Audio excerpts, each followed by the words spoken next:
muchísimas gracias por venir a este acto, que es la URSS de la Revolución a la victoria sobre el nazismo. Les damos la bienvenida. Quiero saludar especialmente al ministro consejero de la Embajada de Rusia, Denis Vyakov.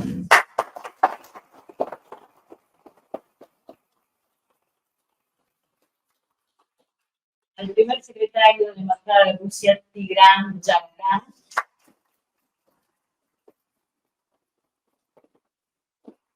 La directora de la Casa Rusa, Valeria Tsina.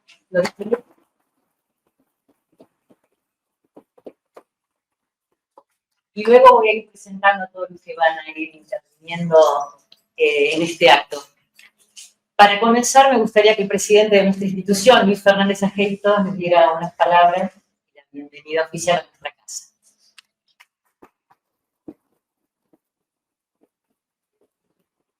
Hola, doctora. ¿Cómo vamos bien? ¿Se escucha? Sí. Amigas, amigos, bienvenidos.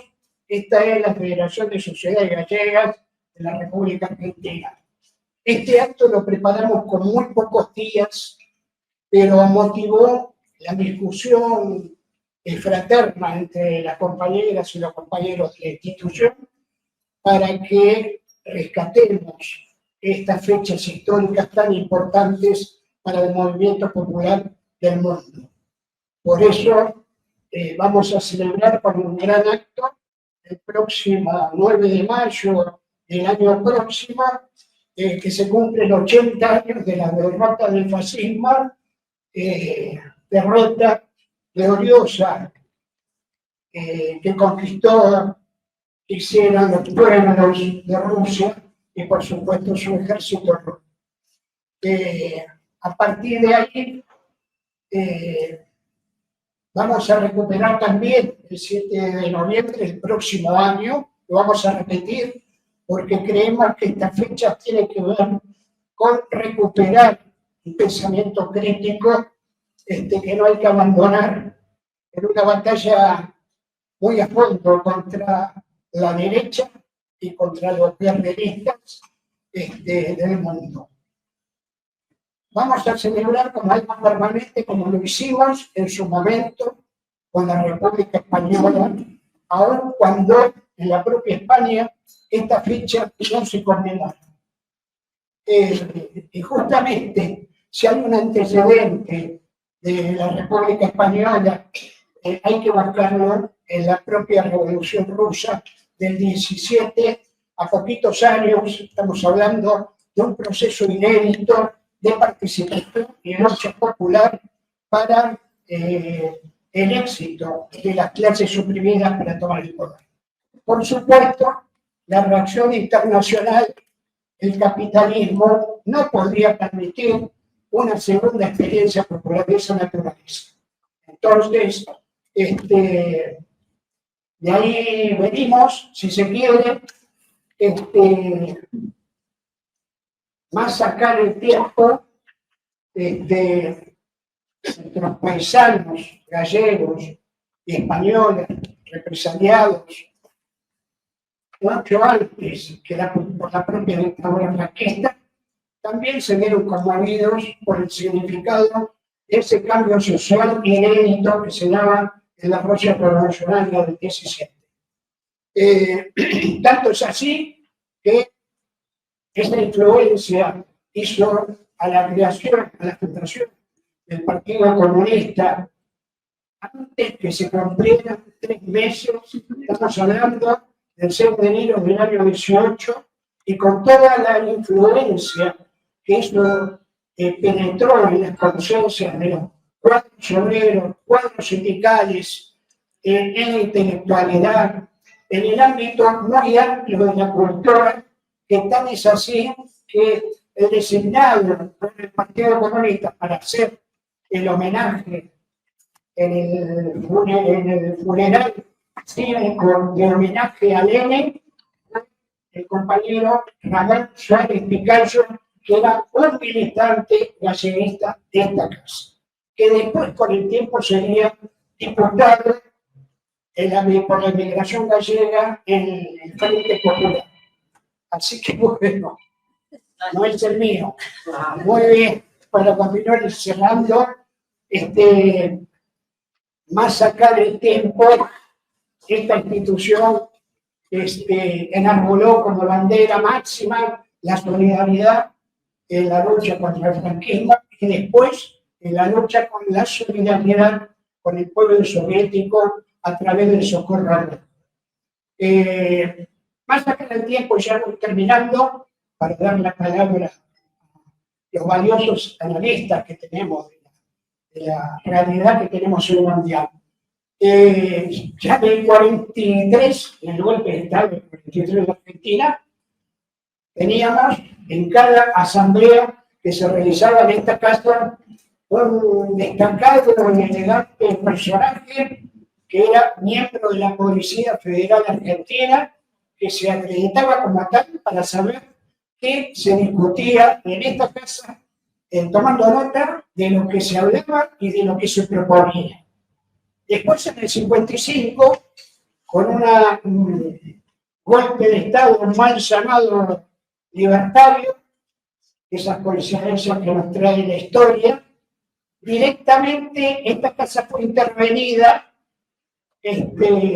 sospechados de subversión comunista, sospechados por todas las ideas democráticas que se expresaban en esta casa. Así que queremos dejar testimonio de estas cosas en el apogeo del franquismo, aunque se me olvide, me parece importante.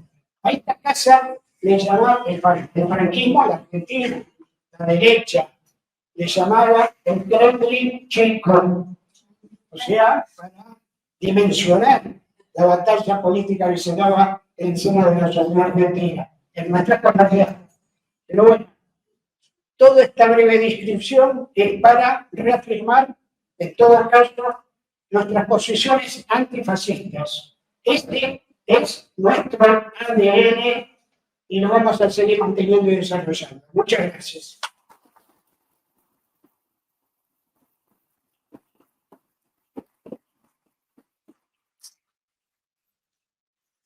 Bueno, si hablan un poquito más lejos del micro se escucha mejor. Ahora voy a llamar al primer secretario de la Embajada de Rusia, Tigran Yakarian, que nos va a decir unas palabras.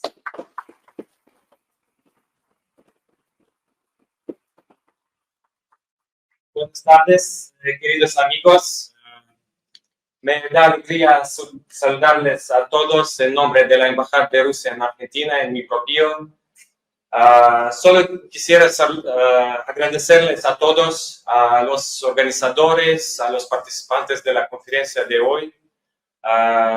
Y gracias por elegir tan tema muy importante en los días difíciles de hoy. Gracias por preservar la memoria, la historia. Y entonces quiero desearles una conferencia muy fructífera y exitosa. Gracias.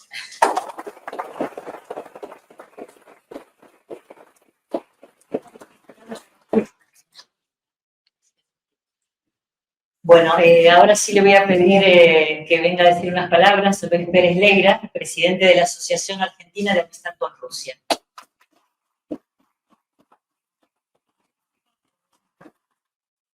Bueno, buenas tardes a todos, a todas. Es realmente un honor tener la presencia de una delegación de la Embajada de la Federación Rusa, de tener también la presencia de compañeros, compañeras argentinos, representantes políticos, sociales, culturales, que comprenden que es muy importante recordar el 7 de noviembre de 1917, porque ese fantasma que recorría Europa, de alguna manera, tuvo una repercusión muy grande en la Argentina. Aquí había una clase obrera luchadora en una etapa de industrialización de la Argentina y la posibilidad de que en un solo país se pudiera concretar el sueño de los trabajadores, los sueños de Marx, de Engels, de una sociedad socialista, alentó a que estos trabajadores formaran sus sindicatos y construyeran sus partidos de clase. Tan importante fue de que se dividió el Partido Socialista y nació en 1921 el Partido Comunista Argentino. Pero también alentó a huelgas muy importantes, como fue la histórica Semana Trágica de Buenos Aires, donde fueron asesinados centenares de personas y perseguidas posteriormente con la acusación de que se quería instalar soviéticos aquí en la Argentina. El eco de esa revolución y posteriormente el eco de la lucha antifascista del gobierno de la URSS con su ejército rojo también alimentó toda una oleada de solidaridad argentina con la causa contra el fascismo. Y esta casa, como bien lo dijo Luis Fernández y Lorena Lores, fue corazón, motor de la Argentina, de esa lucha contra el fascismo y de apoyo a la Unión Soviética.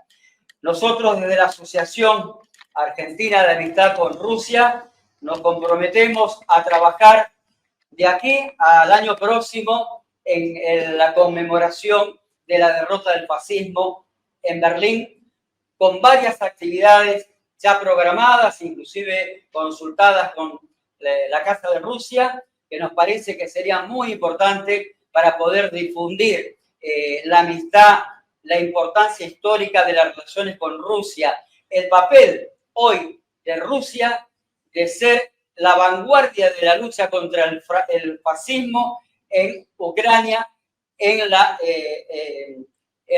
misión especial para recuperar del nazifascismo a este país hermano de Rusia y que fue también hermano de los pueblos del mundo. Así que, de mi parte, muchas gracias. Quienes quieran adherir a la asociación están invitados.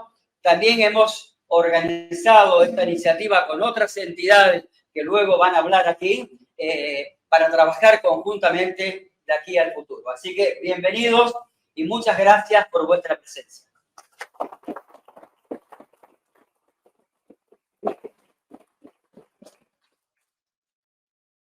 Bueno, vamos a darle la palabra a Jorge Kreines, queridísimo amigo de la casa y secretario general del Partido Comunista Argentino.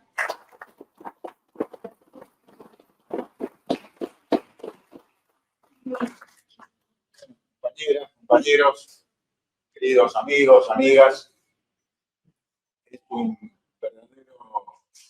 tiene un alto valor que la Federación de Asociaciones Gallegas de la Argentina haya decidido conmemorar el 7 de noviembre este nuevo aniversario de la gran revolución socialista de octubre en Rusia, que marcó prácticamente todo el siglo XX. Tenemos que valorar aquellas grandes jornadas, aquellas jornadas históricas, con una mirada del siglo XXI. Porque aquella parte de la historia mundial, de la historia de la humanidad, abrió un curso que demostró que los trabajadores y el pueblo unidos pueden desalojar del poder a los opresores y conquistar un poder popular y democrático. Que la revolución es posible. Y brillaron entonces las artes, brillaron las letras, brillaron la ciencia y la tecnología, brilló la justicia social y se pudo soportar la agresión de 14 potencias y luego lo que conocimos en la Segunda Guerra Mundial, la agresión alemana del nazifascismo, venciendo a las tropas invasoras y logrando que el mundo se liberara de la fascistización o de la nazificación de todo el planeta. también tenemos que ser conscientes de que aquella centralización obligada por la guerra no pudo reconstruir, una vez esta terminada, el poder popular. Y la carencia de un poder popular revolucionario dificultó enormemente la posibilidad de que la revolución socialista, en lo que después fuera la Unión de Repúblicas Socialistas Soviéticas, se pudiera consolidar y avanzar.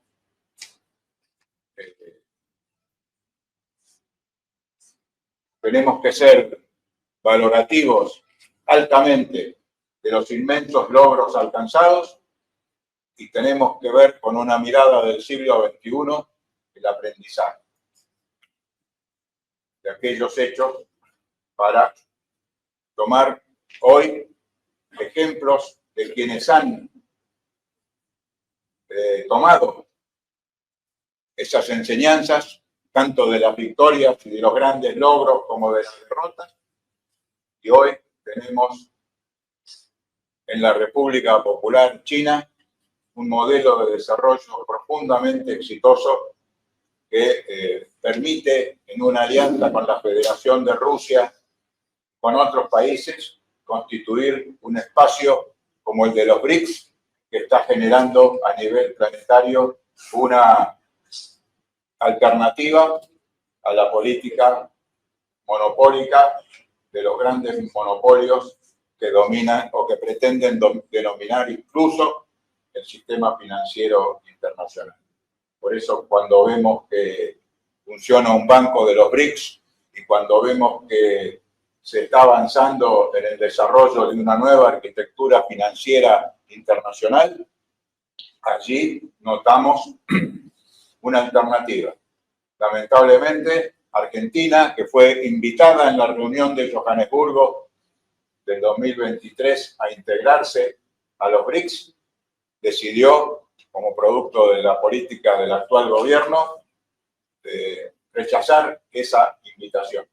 Y eso nos pone entregados de pies y manos a la voracidad del señor Elon Musk y de la política del sistema financiero, del Fondo Monetario Internacional y del área del dólar. Últimamente se han desarrollado importantes lazos con la Federación de Rusia, hemos hecho nuevas amistades, hemos colaborado en distintas iniciativas y fundamentalmente estamos respaldando a la Federación de Rusia en la operación especial que desarrollan en el territorio llamado ucraniano del Donbass. Bueno, ahora vamos a tener la intervención de Cristian Lamesa, que es analista internacional, fotógrafo, escritor. Tiene un currículum que si lo leyera todo no terminaría nunca, pero fundamentalmente ahora mismo es embajador en Argentina de la Sociedad Rusa Tsunami, que él luego nos va a explicar.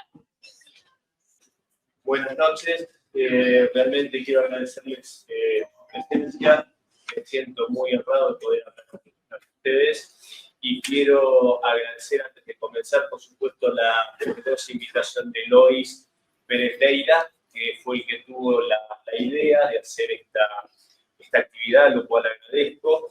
En el marco que yo le había comentado que la sociedad rusa Znanie, a quien represento aquí en la Argentina como embajador, la palabra Znanie en ruso quiere decir conocimiento, y creo que ese concepto es muy importante, la importancia que se le da en Rusia al conocimiento y a la verdad también, ¿no? Hay una pequeña frase que dice Sila Pratia, la fuerza está en la verdad, y creo que también Sila Znanie, la fuerza está en el conocimiento. Entonces, al comentarle a Lois estas actividades que se están ya comenzando a hacer por los 80 años de la victoria sobre la Alemania nazi por parte la Unión Soviética. Esto se cumple el año que viene, los 80 años. Él me ofreció generosamente hacer esta charla hoy en conmemoración también de un nuevo aniversario de la Revolución Rusa. También quiero agradecer al compañero, al camarada Jorge Kreiner, que también dijo unas palabras muy sentidas. A Luis Fernández, por supuesto, agradecer al primer secretario de la Embajada de la Federación Rusa, Tigran Shagarian, y al ministro consejero Denis Yachkov.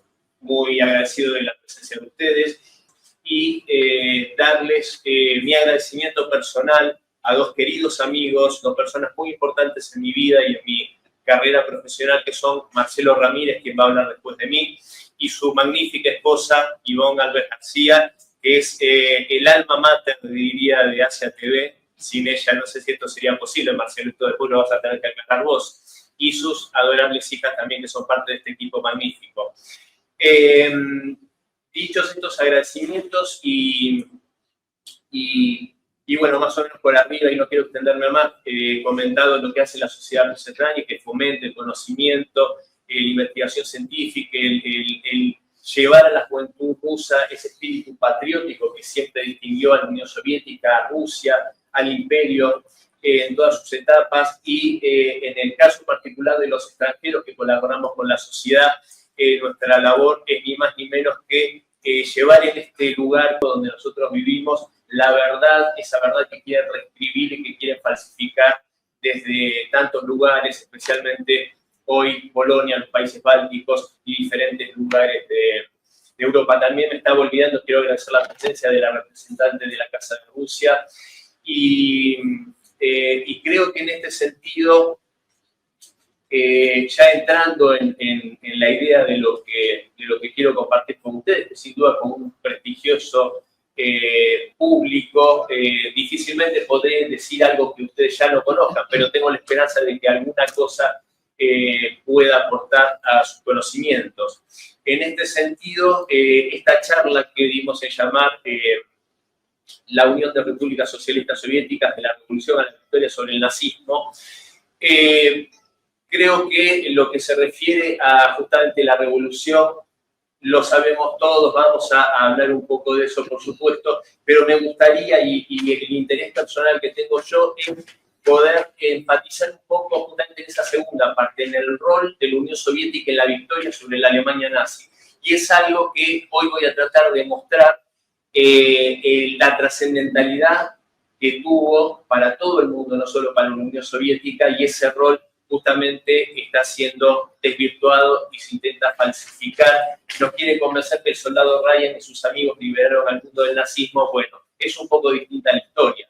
Así que, debido a la situación geopolítica actual, que también Rusia nuevamente está dando una lucha en la cual, sin duda, está poniendo a sus hijos en el frente de batalla, dando una lucha heroica para liberar a los pueblos que estaban siendo oprimidos por el régimen de Kiev, apañados por la OTAN, y esas luchas que Rusia, desgraciadamente, muchas veces está en soledad y terminan, una vez que triunfa, beneficiando a toda la humanidad.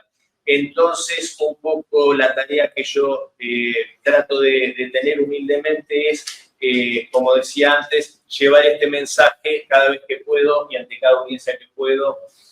Y vamos a empezar con una imagen que estamos viendo allá en la pantalla y me parece interesante porque estamos hablando de la propaganda occidental y eso es la propaganda occidental antirrusa que llevaban adelante en la época del imperio.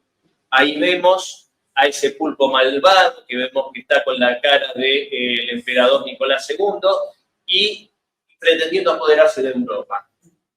En la siguiente imagen, que Miguel nos va a ayudar, vamos a ver que, qué curioso, el pulpo ahora se transformó en Joseph Stalin. Pero es el mismo pulpo malvado que quiere dominar al mundo. Y si venimos más aquí en el tiempo, en la tercera imagen, vamos a ver que se les podría pedir un poco de imaginación a los propagandistas occidentales, ¿verdad? No salen del pulpo. Bueno, y nosotros tenemos que tomar el pulpo como animal de compañía y fingir demencia ante algo que es tan evidente. Pero bueno, y el pulpo es Vladimir Putin. Revista The Economist, supuestamente una revista seria. Ahora bien, ¿qué es lo que me parece interesante de este pulpo Vladimir Vladimirovich Putin? Que el problema no era Stalin, el problema no era Nicolás II, ni Alejandro III, ni ninguno de los emperadores, ni Iván IV, a quien también ha buscado la historia occidental ensuciar. Por supuesto que tampoco lo es Putin hoy. El tema es acabar con Rusia, desmembrarla y apoderarse de sus enormes riquezas. Siempre siendo un país agredido. No es la materia de esta charla, pero podríamos ir desde el periodo tumultuoso allá a principios del siglo XVII, cuando sufrieron la invasión de los polacos sobre Moscú y actuaron de una manera sangrienta, hasta, bueno, lo que está pasando hoy, justamente. Así que un poco de eso vamos a hablar. Y hoy, decíamos, se conmemora el triunfo de la Revolución Rusa, sin duda un hito.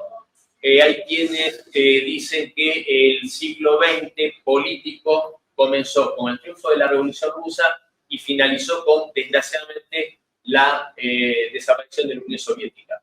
Esto dice la importancia central que tiene y ha tenido Rusia y la Unión Soviética en la historia de la humanidad.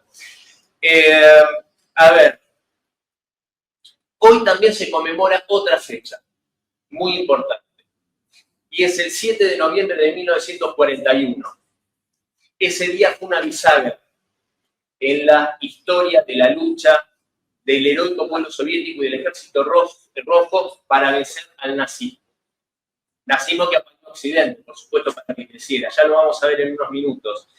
Ese es el día del desfile militar que se dio en la Plaza Roja, donde los efectivos, casi 30.000 efectivos militares que desfilaron ante el mausoleo de Lenin y ante la presencia de camarada Stalin, directamente, terminado el desfile, iban directamente al frente de batalla, a defender Moscú, para que Moscú no cayera.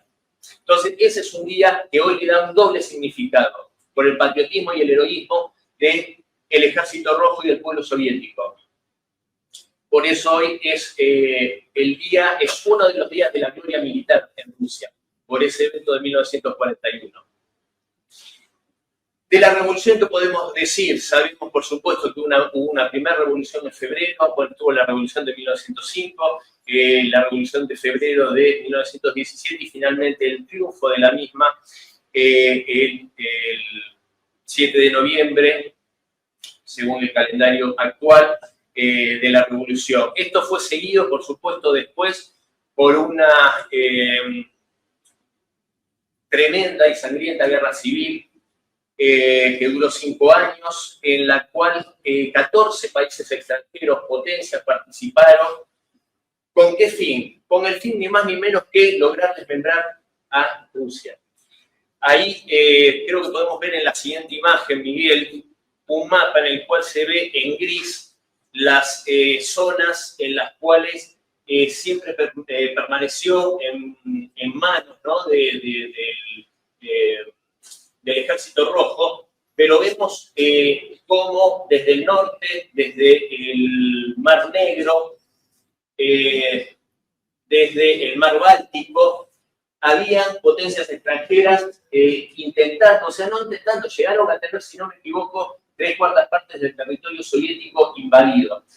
Habían tropas, por nombrar solo algunos, de Francia, de Japón, del Reino Unido, de los Estados Unidos, de Canadá, de Grecia, por nombrar solo algunos. Estas fuerzas llegaron, según un informe de Winston Churchill, que era ministro de guerra del Reino Unido, llegaron a haber 180.000 tropas extranjeras.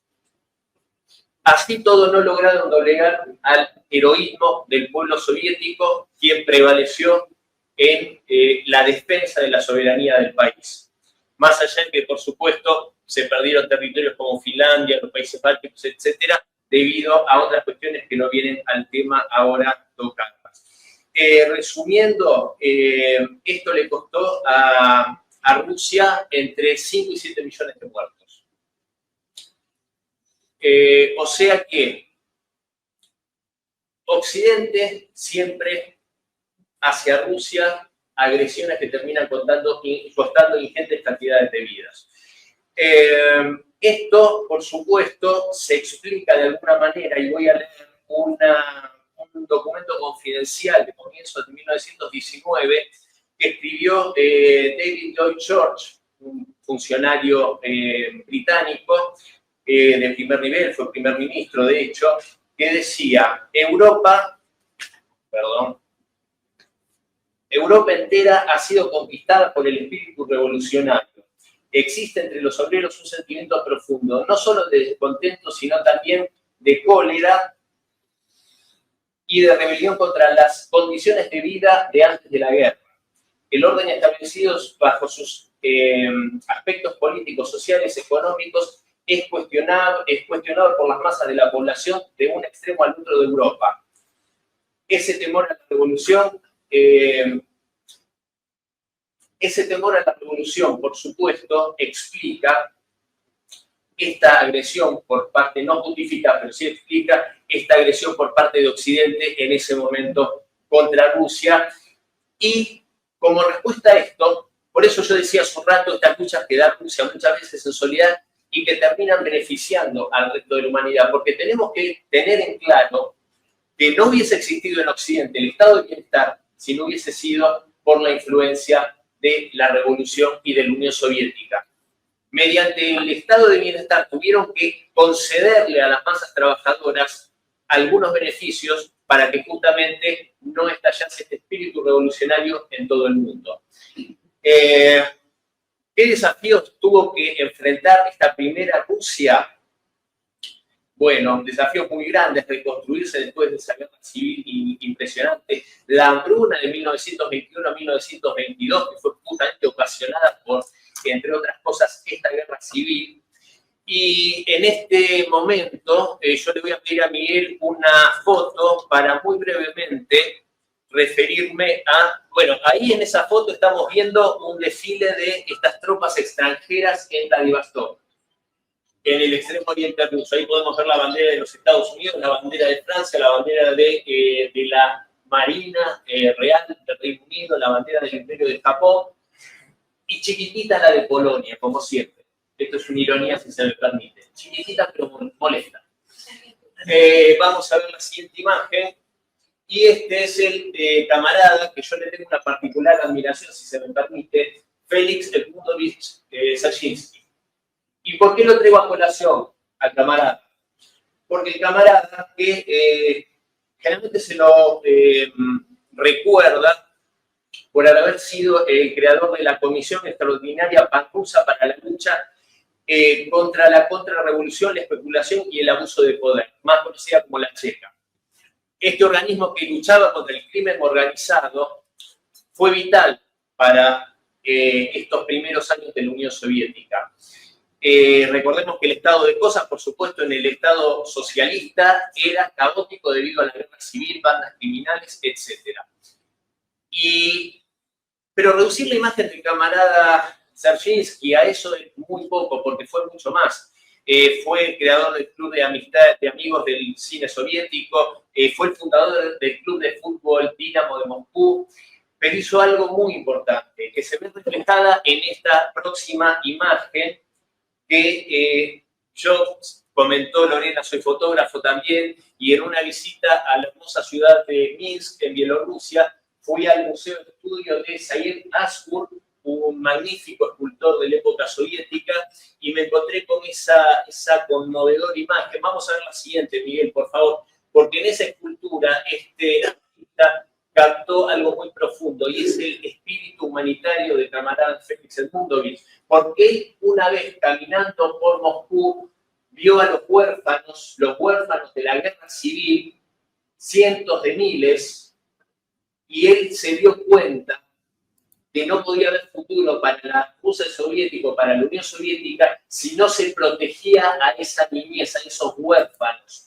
Y fundó una ingente cantidad de orfanatos de primera calidad, donde esos niños fueron protegidos, y a la postre fueron los héroes que salvaron a la Unión Soviética antes después de la Gran Guerra Patria. Entonces, esto también habla del espíritu revolucionario y de lo que fue justamente la tarea que llevaron adelante estos camaradas. Por eso, porque es un camarada que murió muy joven, merced al trabajo ingente que hacía, a las penurias que pasó en sus encarcelamientos, etc. Muy joven, mucho más joven que yo, murió de un infarto, pero habiendo generado una obra magnífica. A ver, yo hablé del rol de la Unión Soviética en la derrota del nazismo. Esto es parte del rol y de la contribución, haber preparado a su pueblo, a sus niños, para que fueran hombres patrióticos y valerosos que defendieran la patria, también era parte del rol de la Unión Soviética, ¿no? Y en la siguiente imagen vamos a ver otra de las cosas que hizo la Unión Soviética que a la postre terminaron salvando a la humanidad, los planes quinquenales. Los planes quinquenales que hicieron que la Unión Soviética en un tiempo récord, en 2 planes quinquenales y medio, 12, 13 años, lograron que el país se industrializara a un ritmo tal que rivalizaba al comienzo de la Guerra Patria el segundo lugar en el país más industrializado del mundo, rivalizando con Alemania, tan solo detrás de Estados Unidos. Eso en 2 planes quinquenales y medio, generando industria pesada, el desarrollo de represas hidroeléctricas, energía, tecnificar el campo y un montón de otros logros, aparte del armamentístico, porque en 1930, si no me equivoco, Josip Vissarionovich Stalin dijo: estamos 50 o 100 años detrás de los países avanzados. Debemos acortar esta distancia en 10 años. O lo hacemos o ellos nos aplastarán. ¿Sabían de lo que hablaba? En 1931 lo dijo, ahora no recuerdo, porque fueron justo 10 años antes de la invasión criminal del nazismo a la Unión Soviética.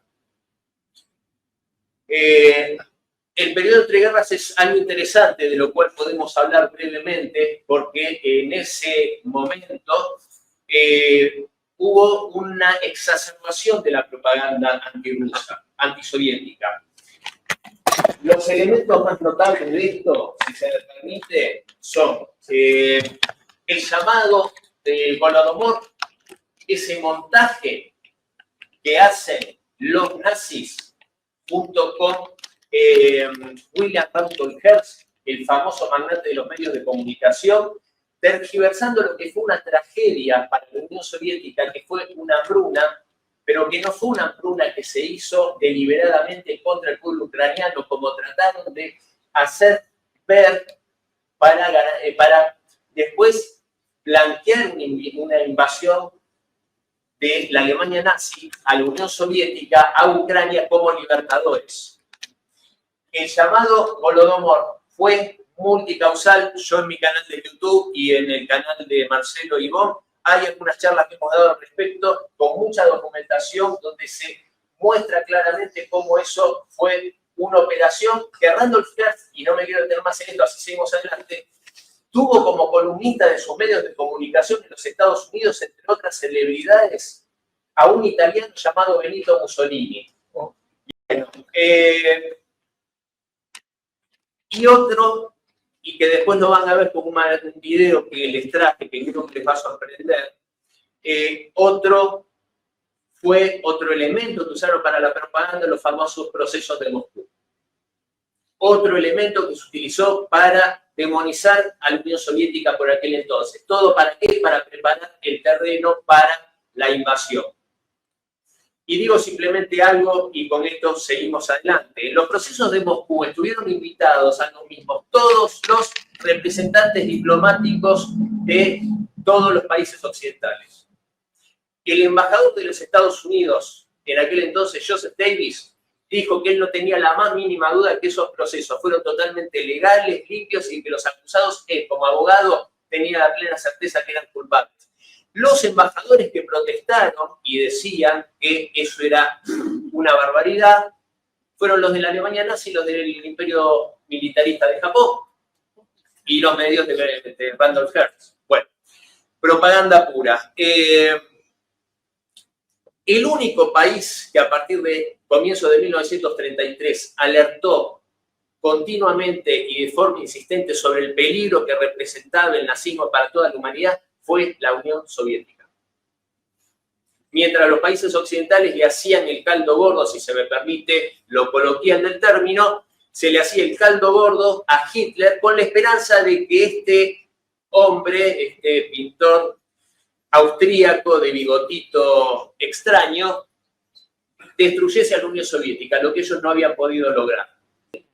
Acá, la Unión Soviética, hay que recalcar que desde ese momento hizo todo lo humanamente posible para generar una alianza antifascista, para incluso aliarse y unir fuerzas con los países capitalistas occidentales para derrotar o por lo menos evitar un ataque de lo que se consideraba y se sabía que era un peligro para toda la humanidad. Las potencias occidentales desoyeron esta voz de alarma que venía desde Moscú. Y, evidentemente, el ejemplo más claro de esto, para resumir, hay muchos, ahora vamos a ir con eso en un momento, es lo que pasó en Checoslovaquia. Hay muchos hitos que podríamos tocar, pero lo que pasó en Checoslovaquia, cuando a través de la conferencia de Múnich, se le dio carta blanca a Hitler para que anexionara la región de los Sudetes. Y a continuación cayese toda Checoslovaquia bajo el dominio de la Alemania nazi. Acá hay que recalcar que Francia tenía un tratado bilateral de asistencia mutua de seguridad con Checoslovaquia, el mismo que tenía la Unión Soviética con este país. Por supuesto que Francia, que estuvo su representante Daladier en Múnich, al igual que estuvo Chamberlain por el Reino Unido, Benito Mussolini haciendo las veces de moderador,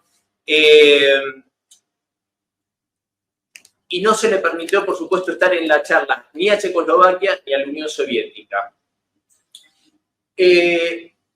Francia, por supuesto, que no honró su tratado de defensa con Checoslovaquia, pero la Unión Soviética tenía toda la intención de honrarlo. Pero para defender a la Unión Soviética, para defender a Checoslovaquia, la Unión Soviética tenía que cruzar territorio polaco. Los polacos dijeron que bajo ninguna manera iban a permitir el paso del Ejército Rojo por su territorio, lo cual dejó totalmente indefensa a Checoslovaquia. Pero lo de los polacos tenía otra cuestión en sí misma, y es que los polacos fueron cómplices de la Alemania nazi porque los polacos también se llevaron algo. Se llevaron la región de Thyssen, que querían quitarse la Checoslovaquia, una región industrial muy rica. A raíz de esto, que es algo que a los polacos no les gusta recordar, el mote que le puso Winston Churchill, no Joseph Stalin, no Molotov. Winston Churchill le dijo a Polonia que era la hiena de Europa. Por eso no les gusta recordarlo. Porque son carroñeros, al día de hoy lo siguen demostrando cómo son los más enloquecidos rusófobos y parece que nos quieren llevar a toda la humanidad al borde de una guerra nuclear. Entonces, y a pesar de esto, Joseph Stalin había tomado la decisión de cruzar, aunque tuviese que declararle la guerra a Polonia, cruzar el territorio e ir y honrar el tratado de asistencia con Checoslovaquia. Esto no pudo suceder finalmente porque Edvard Beneš, el que fuera el presidente de Checoslovaquia, no esperó este apoyo de la Unión Soviética y decidió rendirse ante las exigencias planteadas en la conferencia de Múnich.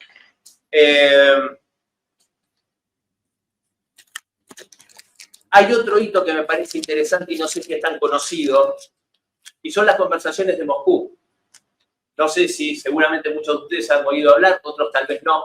Estas conversaciones se dieron a última hora y a un ritmo frenético en Moscú entre representantes británicos, franceses y los más altos mandos soviéticos. ¿Para qué? Para hacer una alianza tripartita en la cual los tres estados tuvieran que salir en defensa de cualquiera de los tres que hubiese sido atacado.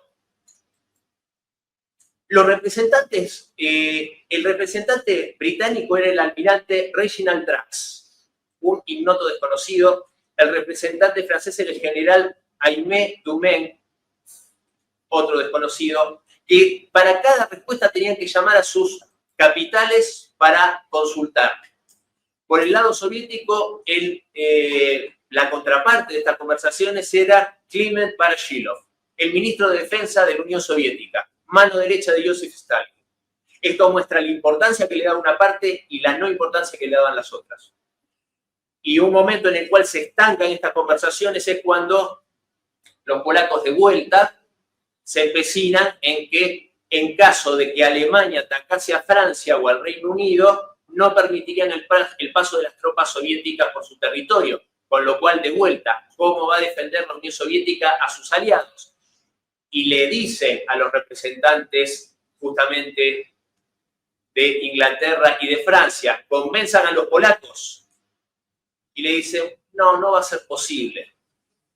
Entonces, Kliment Voroshilov les dijo, esto es histórico, se cuenta, que les deseó una buena estancia en Moscú, que la disfrutasen y que eso terminaba por concluirse. No iba a haber un pacto de esas características.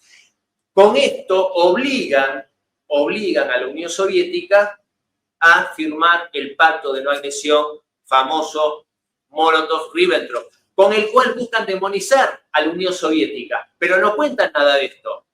Cuando dicen, no, se aliaron con los nazis para atacar Polonia y todo ese mito, no dicen que la Unión Soviética hizo todos los esfuerzos para salvar al mundo de eso. Pero la Unión Soviética en última instancia necesitó ganar tiempo para tener la suficiente fuerza para enfrentar a ese enemigo que sabía que lo iba a enfrentar, que era el nazismo. Porque acá una digresión muy corta. Acá hay que recordar que a comienzos de 1939, y esta es documentación histórica, que está en mi libro, La paternidad del mal, a comienzos de 1939, la Alemania nazi y Polonia habían acordado una invasión en conjunto a la Unión Soviética, para lo cual Polonia pedía Ucrania para sí, para recrear ese sueño de la República de los Dos Mares, que fuera del Báltico al Negro. Y esto se malogra, este acuerdo que ya habían hecho, por un detalle. Alemania le pedía la restitución de la ciudad libre de Danzig y un corredor que permitiese comunicar Prusia Oriental con Alemania. Por una cuestión de nacionalismo, orgullo, lo que sea, pero necesitaban eso. A lo cual los polacos, envalentonados por los ingleses, les dijeron que bajo ningún punto de vista, que si insistían con eso, le iban a declarar la guerra. Ahí Alemania pospone el plan contra la Unión Soviética y apunta sus cañones contra Polonia. Y Polonia, sabiendo esto, y envalentonado de vuelta por los anglo-franceses que le decían que los iban a apoyar, se mantuvieron en sus 13, como se dice coloquialmente, y eso terminó conduciendo el 1 de septiembre de 1939 a la invasión de Alemania contra Polonia. Y recién el 17 de septiembre, cuando Polonia deja de existir como Estado porque las autoridades polacas huyen a Rumania, yendo más de 100.000 tropas por el llamado cabeza del puente rumano, llevándose el oro del Tesoro Nacional y dejando a la población de aquel país totalmente a merced de los nazis. Recién ese día, formalmente, el ministro de Relaciones Exteriores Molotov le comunica al embajador polaco en Moscú que, dadas las circunstancias, tenían que ingresar, no podían dejar a su suerte a los hermanos eslavos que habitaban en esas regiones orientales de Polonia que habían sido arrebatadas a la Rusia soviética en comienzos de la década del 20.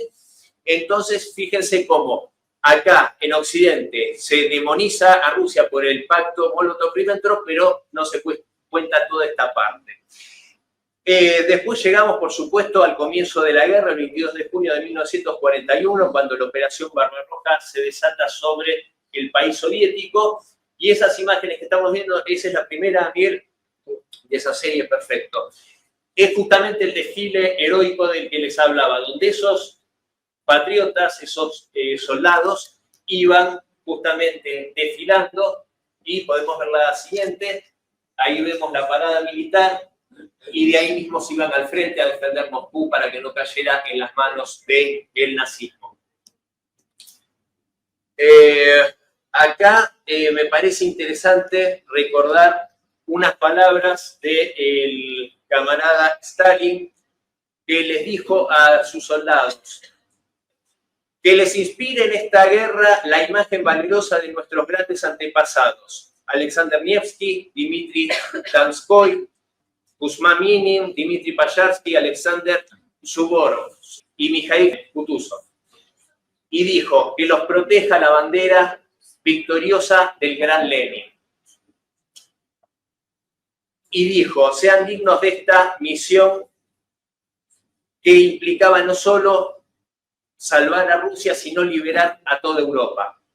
En ese momento donde Moscú era asediada, el mando soviético tuvo la clarividencia de marcar el camino, dar la confianza a su pueblo y a su ejército para vencer justamente a las tropas que nunca habían sido derrotadas hasta ese entonces.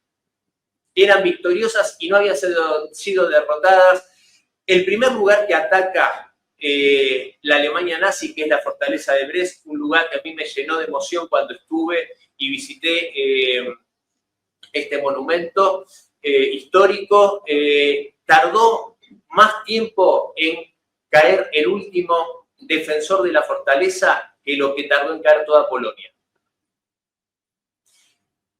Y vamos a recordar tan solo algunos otros hitos, como pudo ser la batalla y el bloqueo de Leningrado del 8 de septiembre de 1941 al 27 de enero de 1944, donde 1 millón de civiles, se calcula 1 millón de civiles soviéticos murieron de hambre, de frío y víctimas de los bombardeos de los nazis y de los aliados, porque hay que recordar que en las huestes nazis habían prácticamente tropas de voluntarios de toda Europa, incluso de países no beligerantes como España.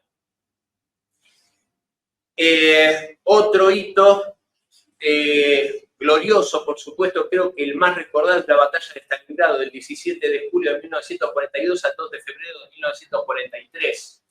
Una batalla que también costó millones de vidas soviéticas y que marcó en alguna medida el quiebre, ¿no? Donde el nazismo supo que había fracasado, aunque no quisiese tomar conciencia de eso. Pero la primera victoria, en realidad, la primera victoria fue la batalla de Moscú.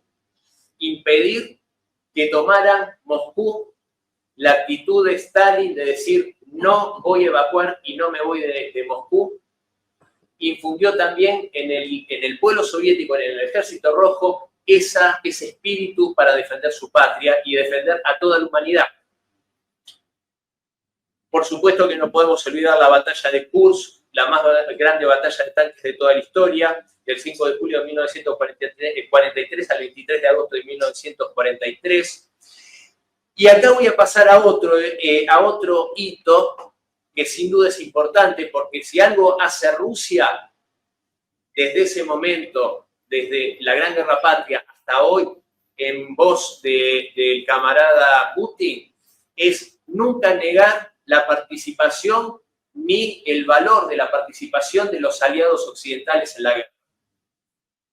Pese a que fue mínima, porque durante el tiempo que se desarrollaba toda esta carnicería brutal contra el pueblo soviético, se pedía vez tras vez en Teherán, en diferentes encuentros, cumbres que hubieron entre los líderes aliados, se pedía la apertura del segundo frente, del frente occidental, cosa que no se hizo recién hasta Normandía, hasta el desembarco y batalla de Normandía. ¿Cuándo fue eso? Bueno, todos lo sabemos, fue el 6 de junio de 1944 y la batalla se prolongó hasta el 30 de agosto. Y las vidas que costó en bajas fueron 450.000, entre muertos y heridos aliados. Las batallas, ya dijimos, se contaron por millones de muertos, las víctimas soviéticas, incluso de civiles. Después, al final, vamos a hacer un recuento de eso. Ahora, fíjense qué loco, qué barbaridad. En la última conmemoración del desembarco en Normandía no se invitó a Rusia. Qué descaro, qué descaro. Se invitó a Alemania. Doble descaro. Y Macron sacaba pecho. Macron sacaba pecho. ¿Alguien quiere decir, alguien quiere adivinar, si es que no lo saben, cuántos franceses participaron del desembarco en Normandía? ¿Cuántas tropas francesas participaron? Un grupo que se llamó el Comando Kiefer, de un francés nacido en Haití, liderado por un francés nacido en Haití, y fueron 177 personas. 177 personas de Francia contribuyeron al desembarco del día D. Y Francia no invita a Rusia. Permítame, es un descaro. Bueno, y prácticamente al mismo tiempo, el 23 de junio, se desarrolla y se inicia la Operación Bagration, que fue donde empezó la más gigantesca ofensiva que terminaría expulsando totalmente a los nazis de la Unión Soviética. Y esta operación, por supuesto, que tenía la doble finalidad de evitar que los alemanes, viendo la ofensiva en Occidente, pudiesen derivar tropas del frente oriental hacia Occidente. Entonces, fíjense la lealtad del mando soviético, manteniendo su promesa de mantener fuerte el frente oriental para justamente que se vieran encerrados en dos frentes los nazis. En la operación Bagration participaron 5.073 polacos, un número exiguo. Que ojo, yo acá quiero poner en valor que hubieron grandes patriotas polacos, grandes camaradas, y sin ir más lejos, el más emblemático, Marszał Rokossowski, un enorme soviético polaco. Pero fue desmesurado el número de polacos que participaron en legiones de la Wehrmacht, de las Waffen-SS, perdón. Eso nos dice algo también. Bueno, y después, por supuesto, esto sigue con la ofensiva del Vístula, la batalla de Berlín, lo cual finalmente condujo a la caída de este régimen de terror. Pero no hay que olvidar tampoco que al imperio militarista de Japón también lo derrota la Unión Soviética, cuando le declara la guerra a principios de agosto de 1945 y desata la Operación Tormenta de Agosto, que fue lo que en un tiempo récord de 20 días desalojó a las tropas japonesas de Manchuria, de China, de Corea del Norte. Y estaban dispuestos a invadir las islas para derrotar al militarismo japonés y enjuiciar a Hirohito y seguramente ejecutarlo como el criminal de guerra que fue. No lo hicieron rendirse las bombas atómicas. Fue más desastroso y más sangriento el bombardeo en Tokio, hecho muchos meses antes del bombardeo nuclear, que las bombas atómicas.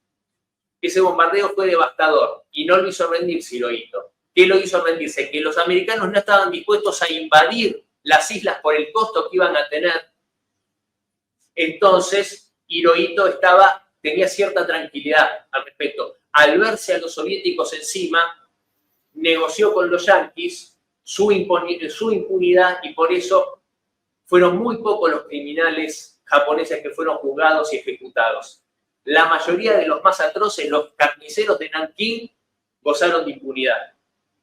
Y hoy en muchos lugares de Japón son venerados, según la religión de Japón, como deidades.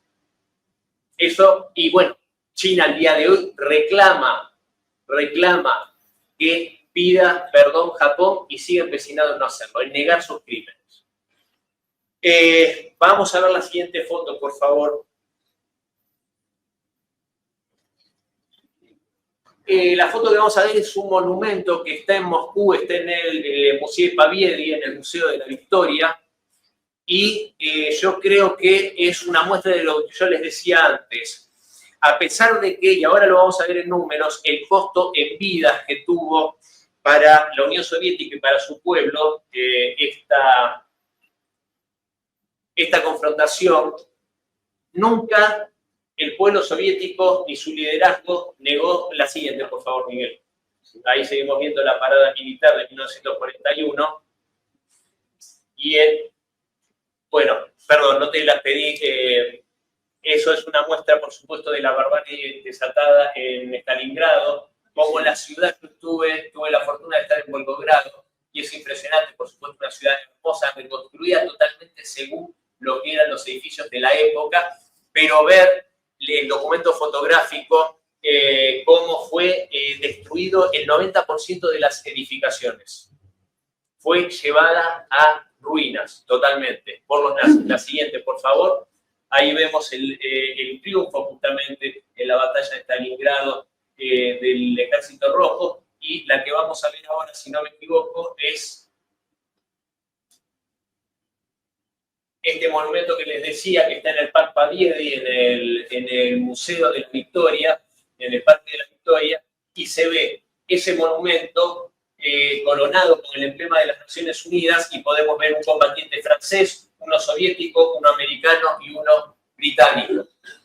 Eso habla, me parece a mí, de un pueblo que no deja de reconocer el aporte de sus aliados en esa confrontación, y al mismo tiempo habla muy bien de este occidente colectivo que hoy busca no solo ocultar, sino equiparar, según declaraciones que todos los años busca que se haga en la Unión Europea, equiparando al nazismo y a la Unión Soviética.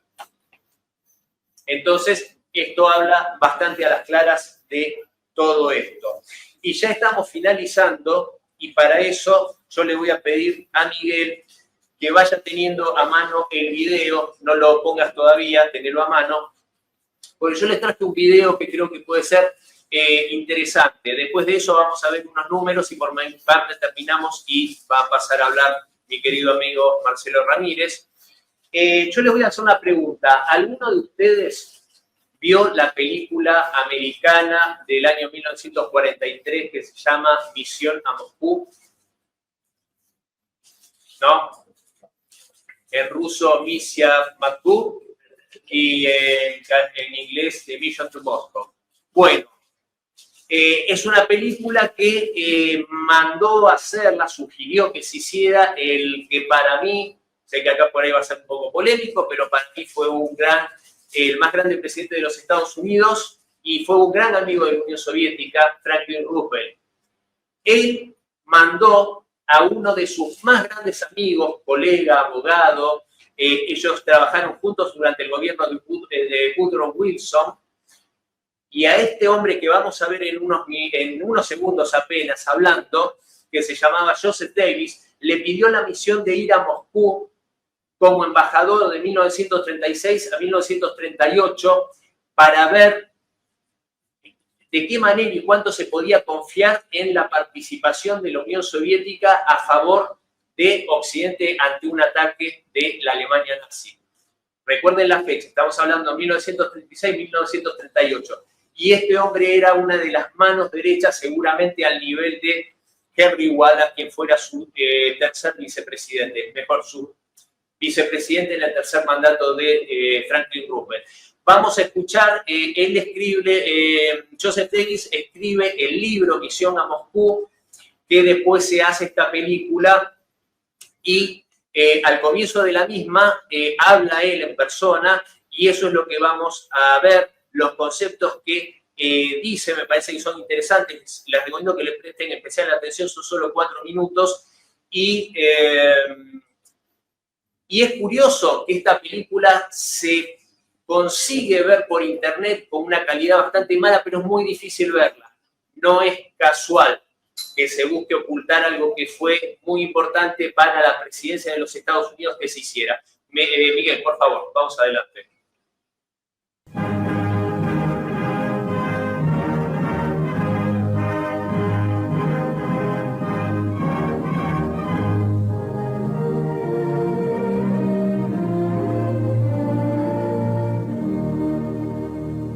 patrióticos, los hermanos Warner, y a su gran organización de dramaturgos, artistas y técnicos que han proyectado este libro en la pantalla.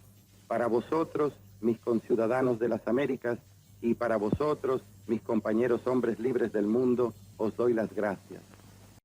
Bueno, no sé si les habrá parecido sorprendente o no, pero a mí me parece, yo siempre digo, hay algunas ocasiones en que algún que otro camarada me critica por citar, como lo hice hace un rato, a Winston Churchill. Que yo cite a Winston Churchill no quiere decir que sea santo de mi devoción. Lo que sí significa es que a mí me parece que ante la propaganda occidental, como yo dije hace un rato, a los polacos les duele el doble que si la hiena de Europa los hubiese llamado Joseph Stalin. Y a mí me parece que las palabras de Joseph Davis realmente son de mucho peso porque muestran otro entendimiento y otro mundo que desgraciadamente a la muerte de Franklin Roosevelt se malogró llegando, tomando la posta ese miserable, ignoto senador, anteriormente senador estadounidense, un hombre totalmente gris, pero del ala más reaccionaria del Partido Demócrata, como fue Harry Truman, el que ordenó los bombardeos nucleares contra la población civil japonesa para enviarle una amenaza velada a Moscú.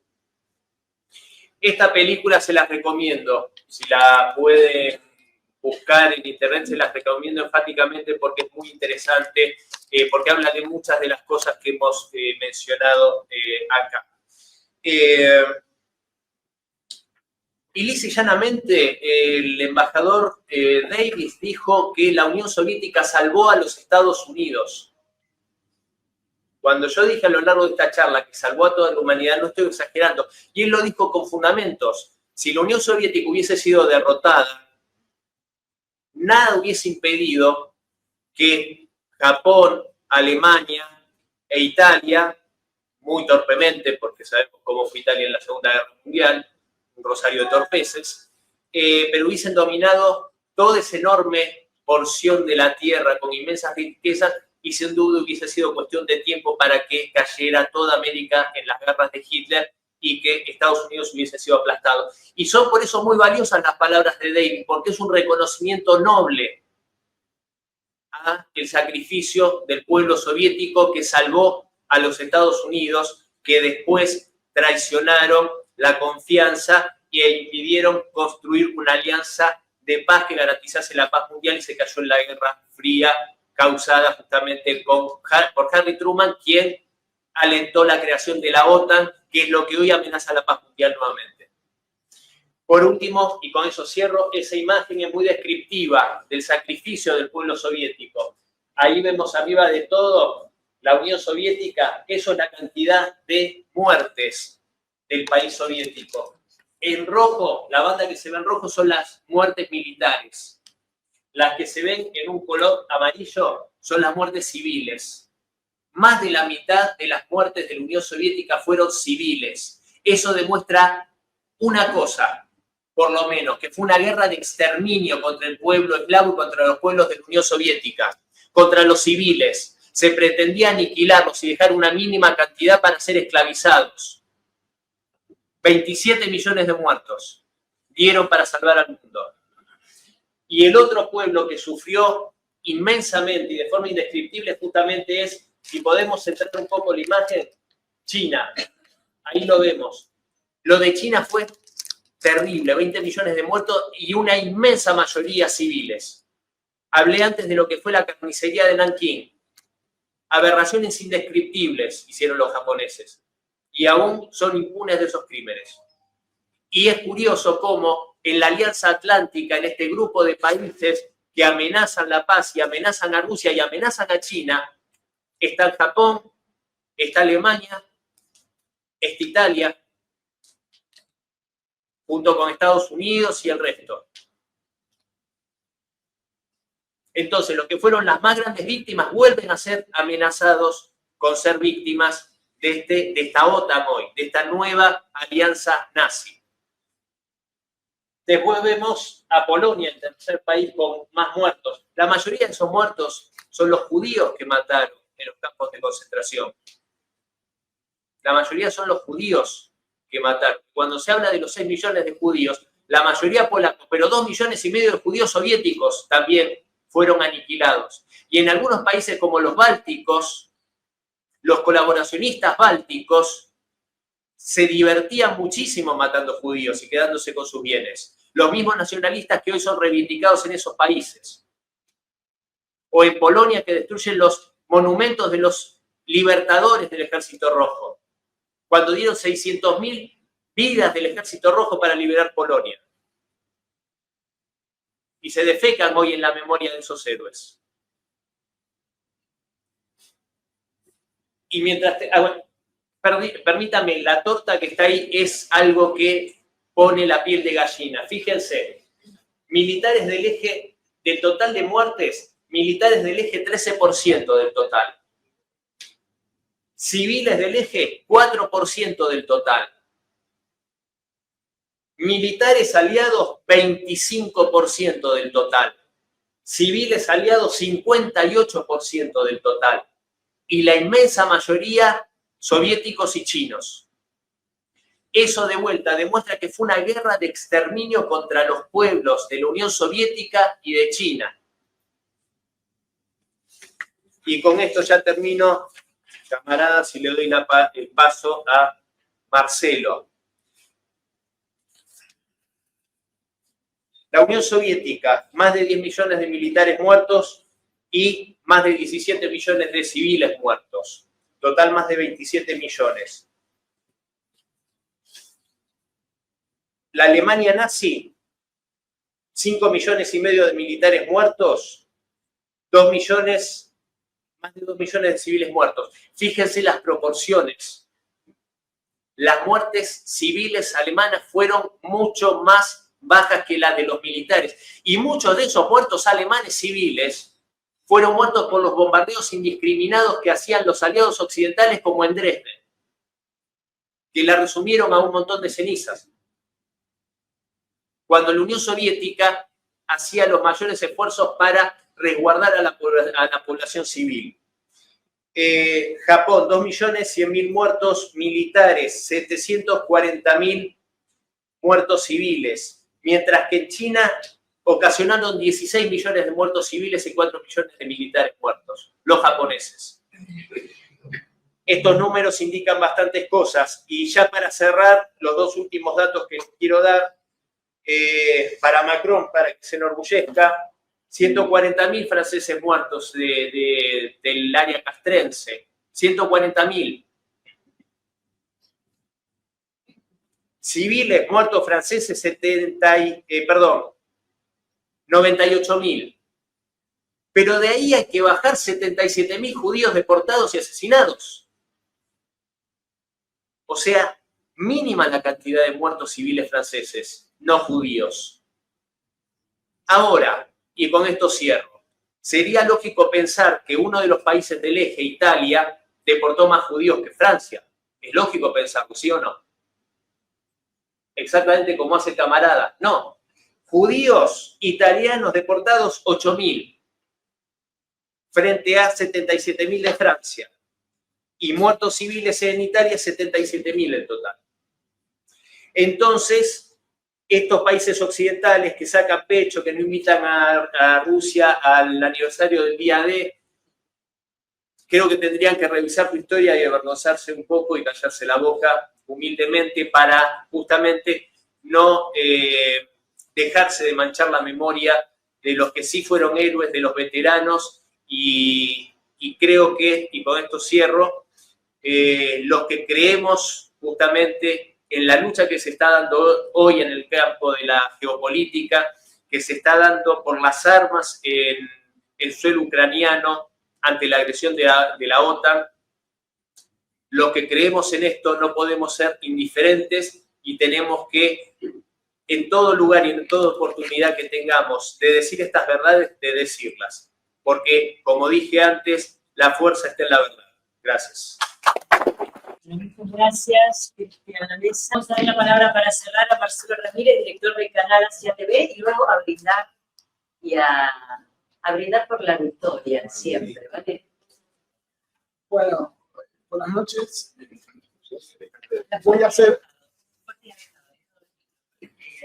voy a hacer lo más breve posible, sé que están todos cansados, ya se quieren ir, a esta hora a todos nos pasa lo mismo, así que no se preocupen. Yo no voy a tratar de continuar de alguna manera lo que dijo Cristian. Ya nos dio demasiados datos, nos explicó demasiado, creo que no hace falta agregar más nada.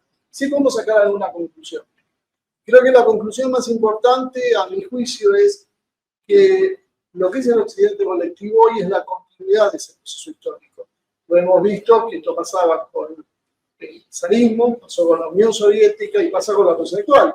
Indudablemente hay un problema ahí con Rusia, que es lo que decía Cristian cuando comenzó esta charla. Pero no solo es el problema. El problema es la ignorancia en general que hay en la sociedad de los problemas que tenemos. Todo el mundo está convencido, pero todo el mundo, cuando habla de todo el mundo, habla en serio. A ver, si uno ve impuestos en Estados Unidos, en Europa, no estoy hablando solo de nuestro país, que la victoria fue de Estados Unidos. Estados Unidos hizo el desembarco en Normandía y ahí se decidió la Segunda Guerra Mundial. Y ahí se acabó la historia. Solo el sentido común, dice. Prácticamente 6 meses antes de que se termine la guerra, se concluye esa batalla. Imposible que haya sido eso la causa. Pero sin embargo, bueno, quien controla el relato es el que nos dice quién ganó. Y eso es lo que hace que la mayoría de la gente piense de una forma u otra. Hoy lo que nosotros asistimos es a la lucha por las mentes. Básicamente, el campo de batalla hoy es nuestro cerebro. Ahí es donde se está definiendo la batalla. Occidente tiene perdido, yo diría, en todos los campos, en el tecnológico, en el industrial, en el económico, en el financiero, en el cultural, e inclusive en el militar. Yo hace años que vengo hablando de la decadencia de las Fuerzas Armadas estadounidenses y muchísima gente me decía que estaba loco. Bueno, hoy lo estamos viendo.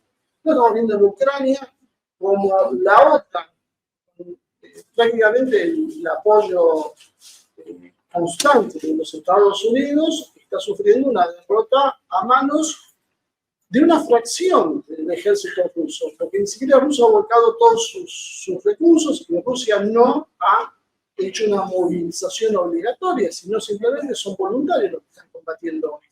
Entonces, en definitiva, acá el problema que nosotros tenemos es la propaganda. Y eso es un poco lo que de alguna manera quiero invitarles a tomar conciencia de que entre todos nosotros algo podemos hacer en ese plano.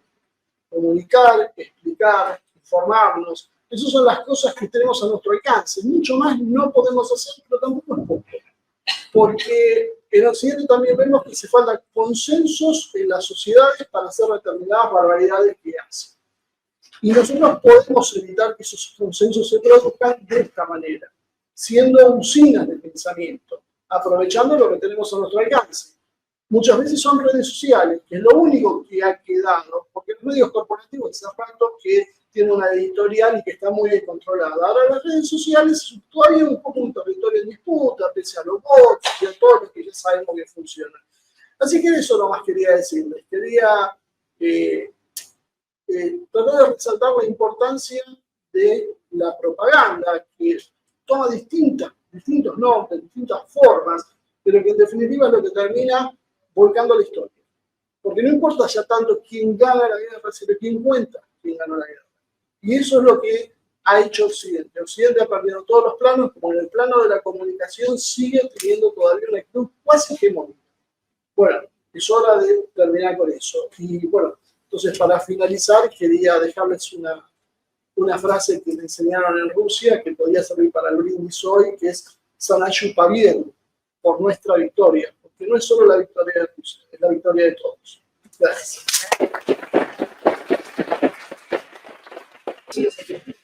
Muchas gracias a todos y hasta la próxima entonces. Nos vemos mañana.